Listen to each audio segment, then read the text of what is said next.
The show is here. Yo, our mission is clear. It's time to change healthcare. Have no fear. Today is the day. This is the hour. Together, you know we've got the power. Drop the silos. We're all the same team. Experience, business, tech, and marketing. How can anyone be satisfied with the way things have always been? Yeah, we've tried. So join us now. Join the revolution. Consumer first health is the evolution. Status quo, more like status no. Yeah, this is the healthcare rap. Y'all, come on, let's go. New choices, new platforms, new care models. In the healthcare of tomorrow, consumers win. But who will design it? What will it look like? And how long will it take?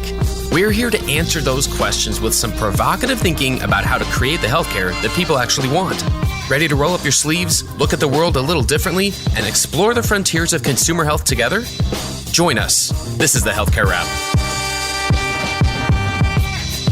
Welcome back. I'm Jared Johnson from Shift Forward Health, and here's what's going to go down today. We have the Flava of the week about driving growth through consumer centricity. It's time to push the conversation from kind of important to strategic driver. So how will you champion the strategic business value of consumer centricity in your organization? I'll talk about that. Then we welcome Denise Worrell to continue our series on building up the consumer muscles in healthcare organizations. Denise outlines her role and responsibilities as VP of Consumerism at Memorial Hermann Health System and some of the successes and challenges that come with being a consumer transformation champion. It's time to dive right in. Are you ready? Let's go.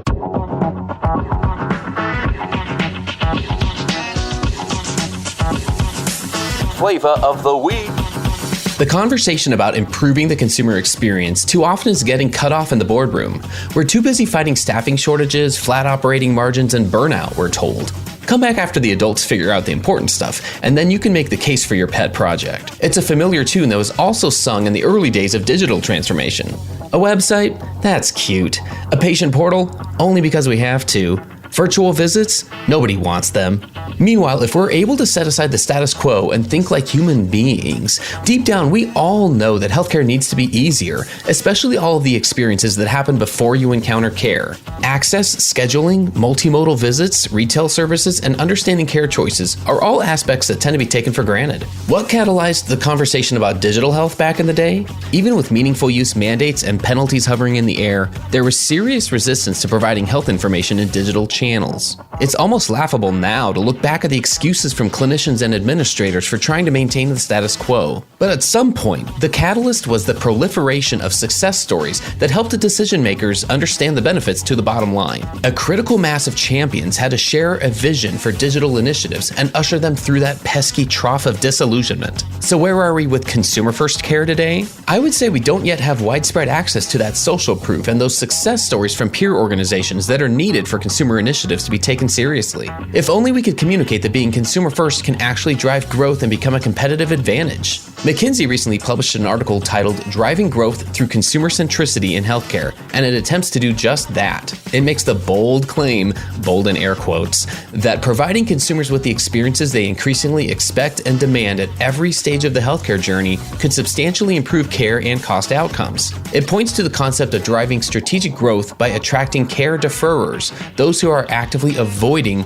coming in and seeing a clinician. So can this become the baseline? Can we align around a common entry point and start talking more about driving growth? Making consumer centricity a competitive advantage requires us to acknowledge that care deferral has serious consequences for consumers and health systems. And telling that story effectively is going to take an organized effort. It's time to push the conversation from kind of important to growth driver. How will you champion the strategic business value of consumer centricity in your organization? It's time to find out and then share our success stories. That's another way that we'll build the healthcare of tomorrow. And that's the Flava of the week.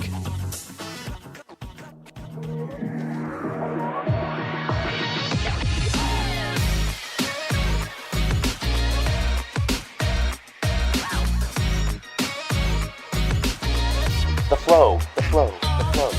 All right, everyone, let's get into the flow. Give it up for Denise Worrell, VP of Consumerism at Memorial Hermann Health System. Welcome, Denise, to the Healthcare Wrap. Thanks. It's nice to be here. I look forward to a fun conversation. Oh, I'm sure we're going to. There's a lot we can get into here, but let's start first and foremost, getting to know you a little bit better.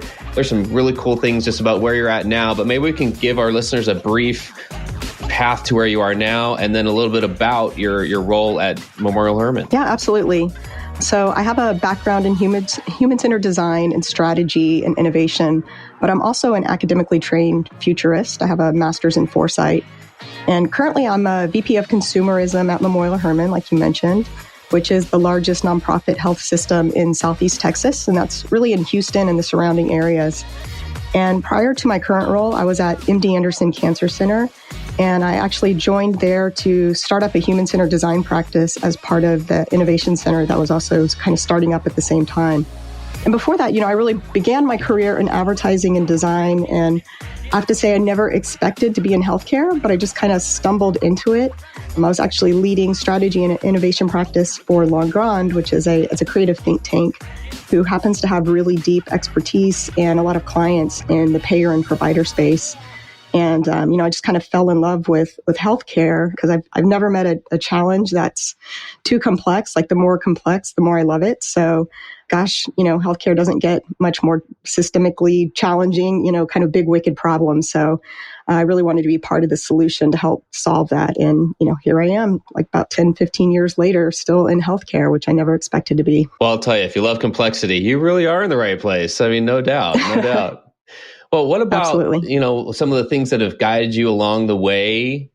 I know a lot of people are just always interested to hear like some of those things. We've all, it feels like, gotten some career advice along the way that's just been helpful. We also always get career advice that isn't as helpful. So maybe we can focus on one of those pieces of career advice that you feel has guided you along the way. What's one of those things that comes to mind? Something that came to mind, somebody told me not to get an MBA. And I think that was really probably some of the better career advice that I've gotten.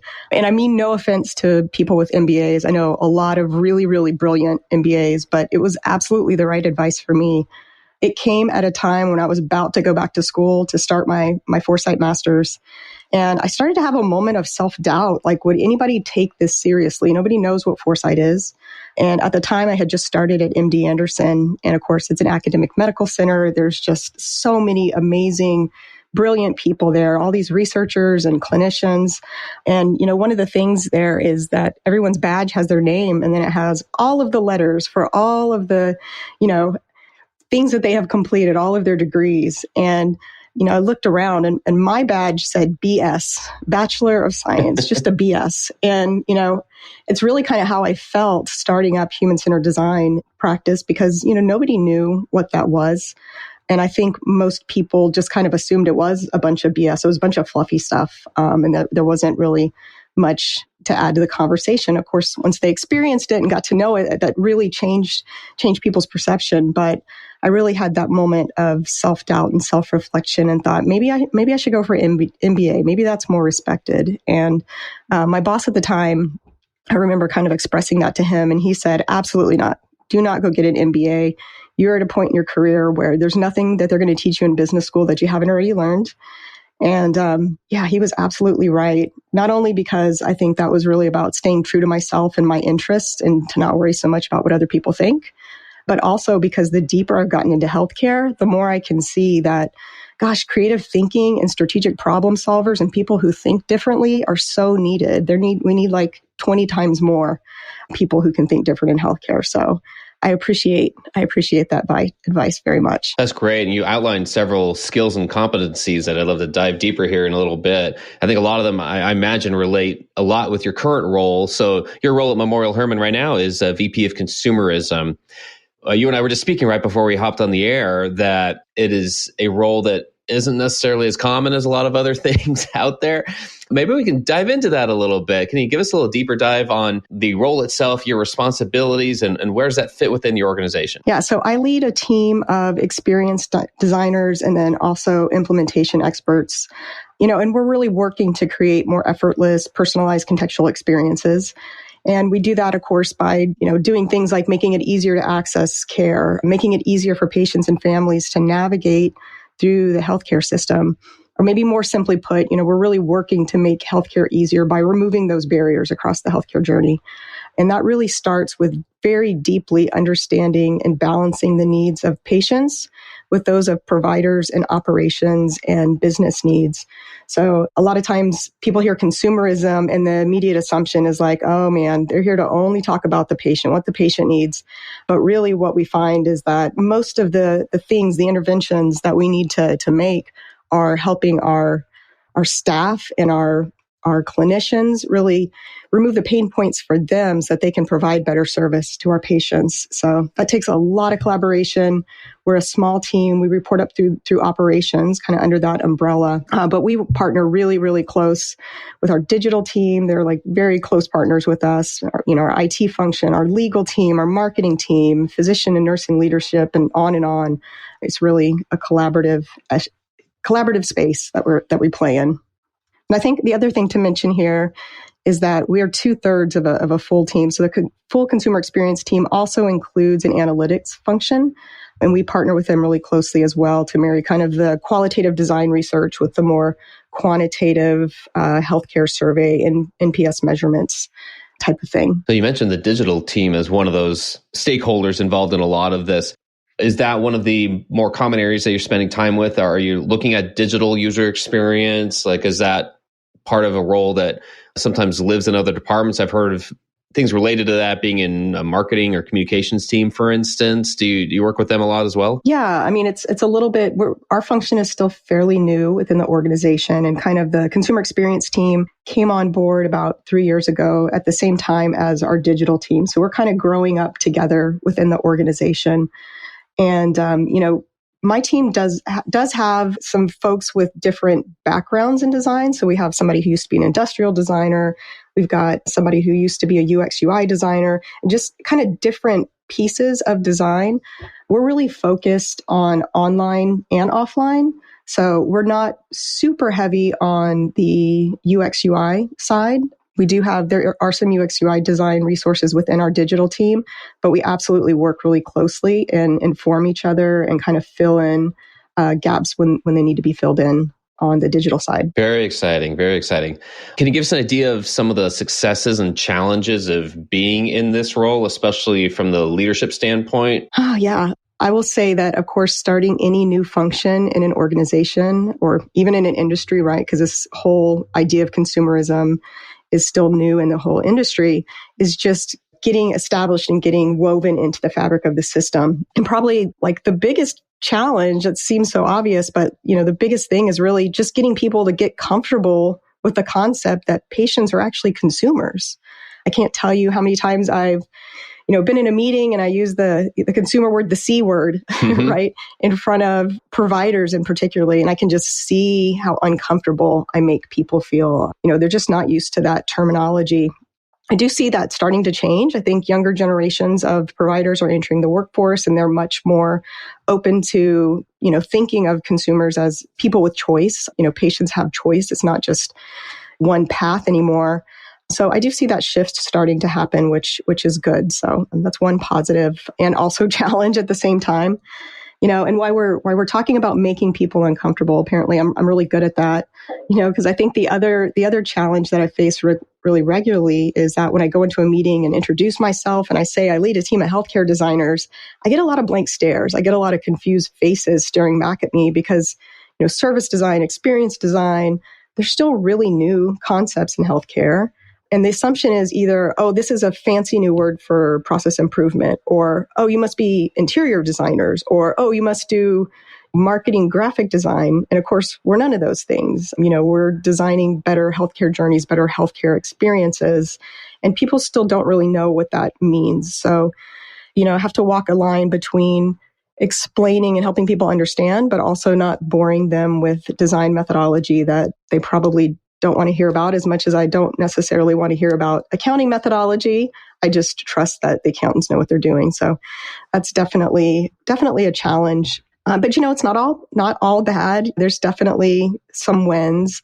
I think being here and having this conversation and having people like you starting to really try to give a voice to this idea of consumer centricity and design in healthcare is a huge win. And I think having organizations, even though it's not by any means the vast number of healthcare organizations, there are, getting to be more and more kind of forward-thinking organizations like Memorial Hermann who are willing to invest in bringing in these types of capabilities and trying to think differently.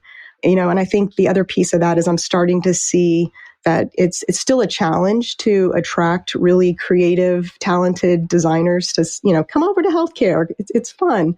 It's still a challenge, but it's getting a little easier. I think people are getting more open to that idea. We're able to attract really talented, passionate people to come kind of join the fight in helping us solve these complex challenges.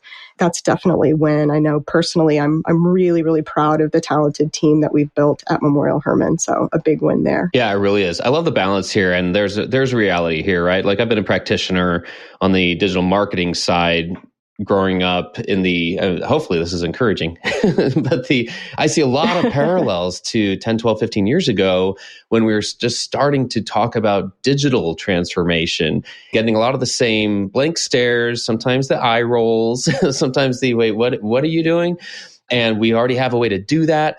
And we're able to look back now, not sure there were transformations at scale before that, but that's, the one that I was involved in to a point where I can put a finger on it and say, hey, look, remember when we were facing a lot of the same reactions, but we understood at the base the value that this could be to the organization and to the consumers we serve. So there's reason to pursue this and to grow these capabilities within an organization. So, I'm looking forward to that, and I'm keeping an eye on how it mirrors the rise of digital capabilities within healthcare systems, especially because, there are a lot of things in common there. One of the things there is that, with digital, people are able to see a tangible product. They're able to see, at the end of the day, there's a website, there's an app, there's a tool that's been created. And still with design, we have that extra layer of challenge that so much of what we do is abstract. It's thinking, it's the strategy. It's the planning that goes into designing the final product of that digital piece or the service.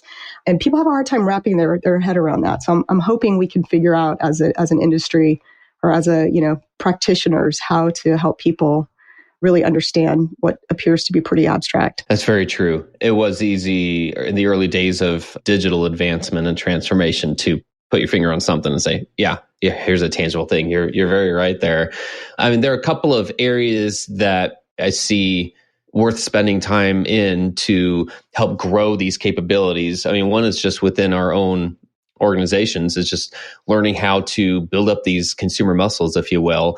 That's going to take some new skills and core competencies. You mentioned a few earlier. If we start making a list, if we're literally whiteboarding a list of some of those skills, they're like, hey, these things are useful. These are things I'm looking for in my team. And these are helping us grow the successes that we're participating in. And then the influence of that within the organization.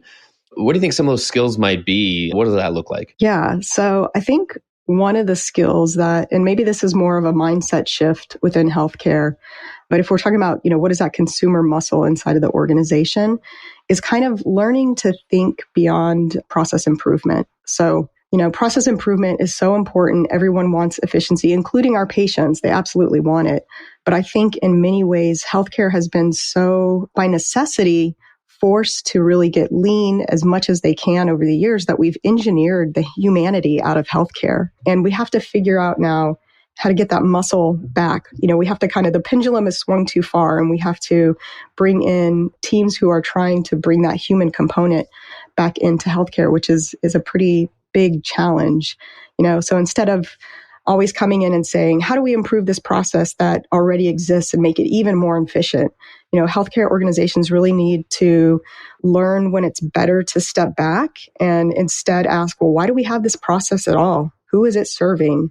Maybe at one point in time, it had a really great purpose, but as the world has evolved, maybe it doesn't really fit in today's environment. It's not really in line with what consumers need or what our workforce needs, now and into the future. So really getting a handle on flexing that muscle to think a little bit different beyond just improving what exists and maybe questioning why it exists and looking for alternative paths forward.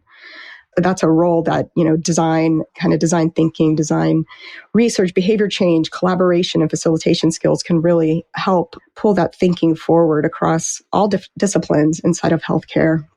And, this probably goes hand in hand with the first, but I think healthcare also has to get better at sort of storytelling and selling a vision.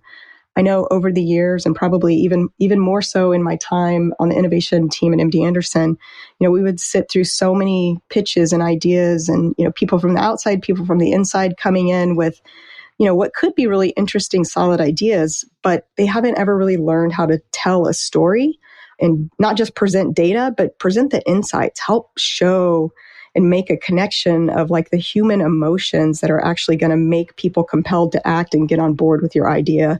And again, I think that's something that designers and creative folks being brought into healthcare organizations can help with. We can literally help paint a picture of what could be that, maybe people who are more traditionally analytical don't necessarily naturally have the skills to do. So I think that's an opportunity, again, to grow more consumer muscle. And then I think last, as a futurist, I'm biased on this, of course, but, I think if healthcare really wants to build its consumer chops, it has to learn to look beyond the fires of today and really take a longer view to get ahead of what people want and need in like the years and the decades ahead. And again, not just consumers, but the workforce that we have to attract and retain.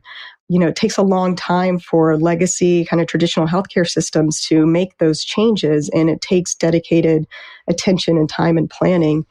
And so, when I talk about foresight, a lot of people tend to assume I'm talking about forecasting and making financial projections. What are we projecting for the next quarter and the next year and volumes and that sort of thing?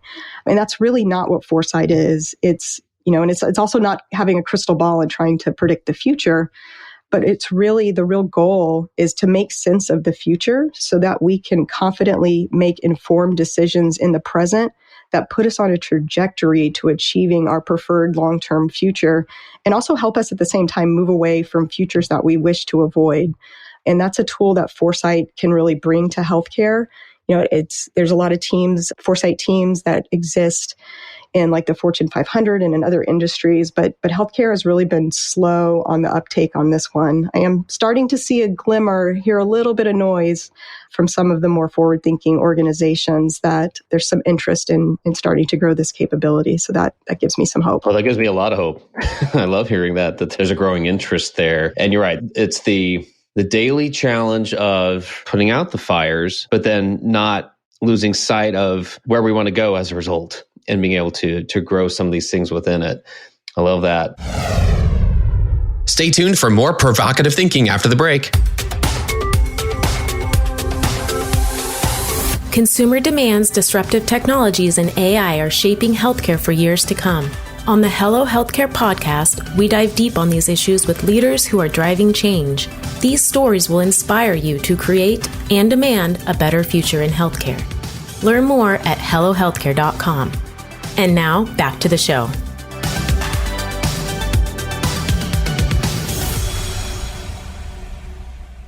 Let me ask about a couple of departments or teams and how they might play a role here. You mentioned that your team works up through the operations team.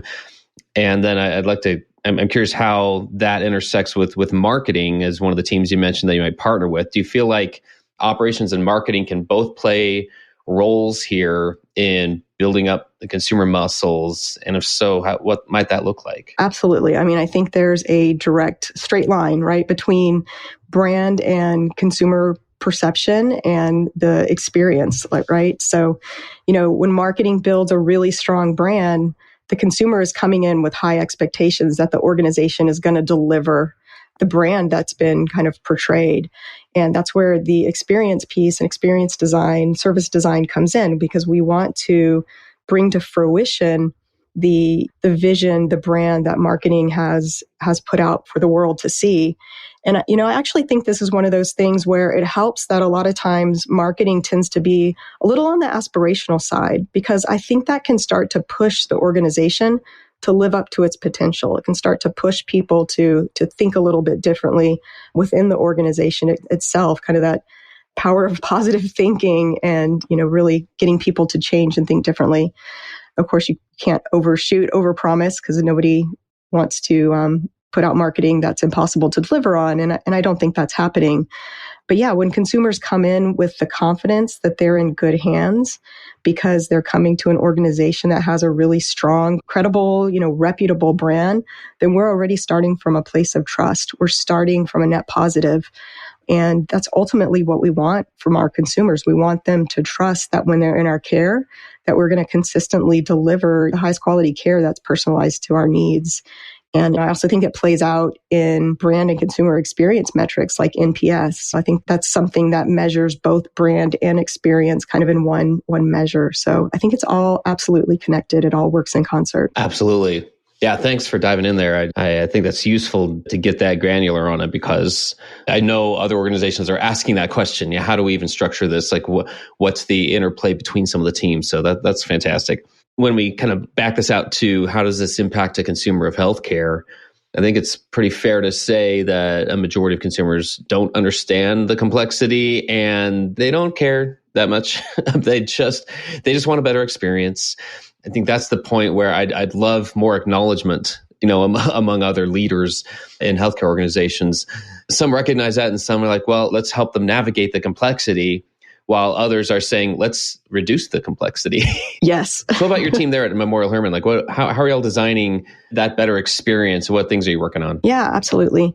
So we're working from a Moments That Matter strategy that really understands and prioritizes our efforts around improving the most impactful parts of the consumer journey. One thing that's really important to note is that when we look at data, when we talk to patients, overwhelmingly, they tend to be very happy with their providers. They love their nurses. They love their doctors.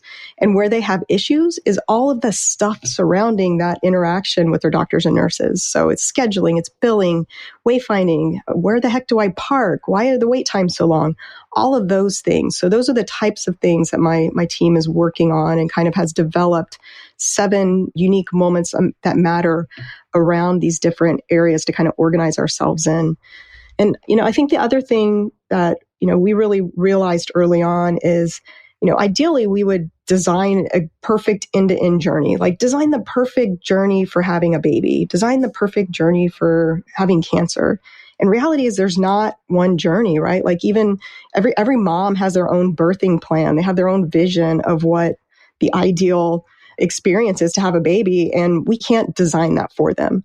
What we realized is we don't have to design that perfect end-to-end journey. We need to find those common pain points that it doesn't matter if you broke your leg or you've got allergies or you're having a baby. Every patient is going to experience these same kind of moments that matter. They all need to find and access the right level of care, find the right physician, a provider for them. They all have to share their health history and concerns with us and feel like they're being heard. They all have to pay bills. They all have to navigate a parking garage and find wayfinding. So that's really how we're choosing to organize ourselves. And I think that we're finding that taking that kind of, for lack of a better word, vertical approach instead of trying to move horizontally across a never-ending sea of possible patient journeys is really allowing us to move much more quickly and scale our efforts on the things that are most important that we really need to get right. I'm really intrigued by this Moments That Matter philosophy. I'll have to circle back with you at some point on that. Not today, but some point I see a lot of value there. That kind of brings me to this thought of a lot of professionals. We were kind of speaking to it earlier, that a lot of professionals involved in consumer-centered design or any type of human-centered design, but particularly with just this is a big lift. So it feels like it hasn't quite coalesced in terms of a discipline, a title, a department, that it lives in a lot of different places. And thankfully it's there. It's better than not having it at all. I mean, we have made a lot of progress. But I'm just wondering, like, as a community out there, what would you like to see? Like, how would you like us to see a community created and built up so that this community becomes involved in our work? What types of things do you think we can do to help speed that up? To me, there's kind of like this big elephant in the room that has to be addressed, maybe before we can even accelerate our efforts. There's kind of 2 schools of thought. There's patient experience and the types of people that are working on more traditional patient experience groups that exist inside of healthcare organizations. And then there's this group that we're talking about here, which are people who have maybe very different skill sets that are coming in from the outside, thinking about transformation and design and just totally different ways of thinking from kind of traditional skill sets within a healthcare organization. And I think in order for us to really move ahead on this sort of consumer-centric side is we need to get the healthcare industry to even know that there's a difference, that we're talking kind of apples and oranges. And in my experience, what I've found is that people working on patient experience teams are generally more focused on those day-to-day interactions between the care team and the patient. They're focused on training and reminding staff, say their name when they walk in the room, doing rounding, doing service recovery. And that's super important. That's like, at the end of the day, that's the core service of healthcare. And so we need to have a focus on that. For most healthcare systems, they don't even know that there's this other thing that they could be looking at, that there's like this broader experience that needs to be designed. And so like, to me, the first thing we need to do is figure out how to get that message out, that great, continue your efforts with patient experience, but also consider all of the consumer things and consider bringing in resources that think differently, that are here to solve different problems for a different reason. And so to that end, I think we need to start going to more of those types of conferences and having a voice there. I mean, personally, I think for a while I avoided them because I was like, it's not really what I do. It's connected. It's absolutely vital, but it's not quite what I do. I'd rather go to a conference with designers. So I think we have to figure out how to kind of bring our voice and help introduce this concept to, probably the vast majority of healthcare systems that don't know that there's something else to think about there. So I think this podcast is a great way to start doing that. Any ways that we can get more conversations going about leveraging design thinking and, this consumer-centric mindset in healthcare is going to go a really long way to make it less like, who's that weird, scary person in the room talking about feelings and emotions and what patients want and need, and instead be like, that's a really cool asset. We need to be thinking different. Let's invite them to the table. Oh, you're seriously speaking my language here. These are things that we'd love to just shout out there to the whole world to help them understand the value of all of this. Which brings me to my last question for you, Denise, which is kind of our destination here. You've been sharing a vision of where these efforts could take us. I wonder if we could think about what that destination might be. Like what kind of progress could we see in the industry, either in the state of consumer experience or elsewhere? This is kind of a reality check, but where do you think that destination is? And maybe we even look like short term in the next year or two. What types of places could we get to if things go right?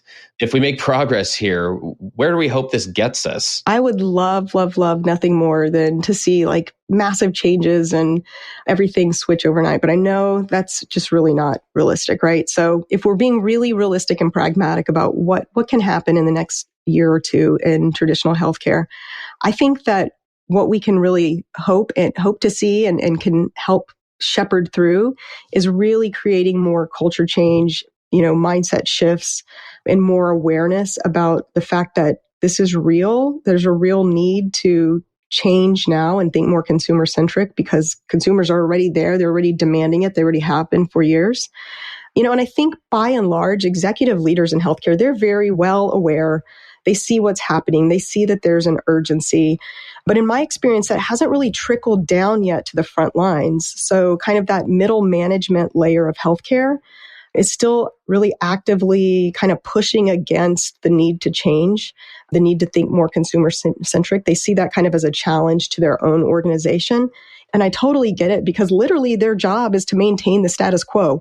They are measured, they're incentivized to, throughput, bringing the volumes in, decreasing length of stay. Their job is to make sure that things stay the same along that track. So, right now, bringing in teams like ours, it's kind of scary to them. So even though executive leadership's bought in, hoping in the next year or two that we can start to really bring that down to another level to the folks doing the work that need to embrace the change. And I think there's a couple of things that will happen in the next couple of years that may help to accelerate that mindset shift. One of them, of course, being we're going to continue to see the Walmarts and the CVSs and the One Medical that are prioritizing convenience over physician relationships continue to grow. And I don't think anyone would necessarily disagree with that trend. But when you look at what those entities are doing and how they approach scheduling, it's based on time and location. The provider piece is secondary. It's either buried behind 4 links to, we have to click through a bunch of things to find who would the provider I would be seeing Tuesday at 11 o'clock be, or it's not listed at all, or maybe it's just a name and a picture, but there's no profile. And that's very, very, very different from how traditional healthcare approaches sort of that everything is driven by this relationship with the physician. So I think the other piece that's going to start helping that mindset shift is that, we have all of these new, I don't even know that they're new, they've been around for several years, but growth in these sort of online asynchronous access to providers focused on very specific problems, right? So like the hims and hers, hair loss, birth control, dermatology. As a patient, I can just go to a website, I can fill out a form and say exactly what I need. And like the next day, it's magically called into my pharmacy or they're delivering it directly to my house. I think those things are going to start really pushing on and chipping away at primary care, the kind of that traditional primary care, to a point where the front lines are feeling that shift and seeing it. It's going to be tangible. And I'm hopeful that in the next year or two, that's going to start kind of being the catalyst that helps sort of the frontline staff see the urgency and maybe be a little more open and willing to try new things and change. At least that's my hope. Well, I'm going to second that, and we should keep our eye on it, just see if we can come back here in a year or two and see, how are we doing compared to that vision. I love it. I love thinking of the destination and what that could yield for all of us. This has been such a pleasure, Denise, and I want to thank you for joining us. And with that, that's a wrap for this episode. I've had the pleasure of speaking with Denise Worrell from Memorial Hermann Health System. Thanks so much for joining us today. Thanks. I really appreciate it. Thanks for tuning in. If you like what you heard, please spread the word. Tell your colleagues to tune in for all the awesomeness, then leave a review on Apple, Spotify, or wherever you listen. This show is produced by Shift Forward Health, the channel for changemakers. Subscribe to Shift Forward Health on your favorite podcast app, and you'll be subscribed to our entire library of shows. See our full lineup at shiftforwardhealth.com. One subscription, all the podcasts you need, and it's all for free. And remember, we might have a lot of work to do in healthcare, but we'll get there faster together. Thanks again.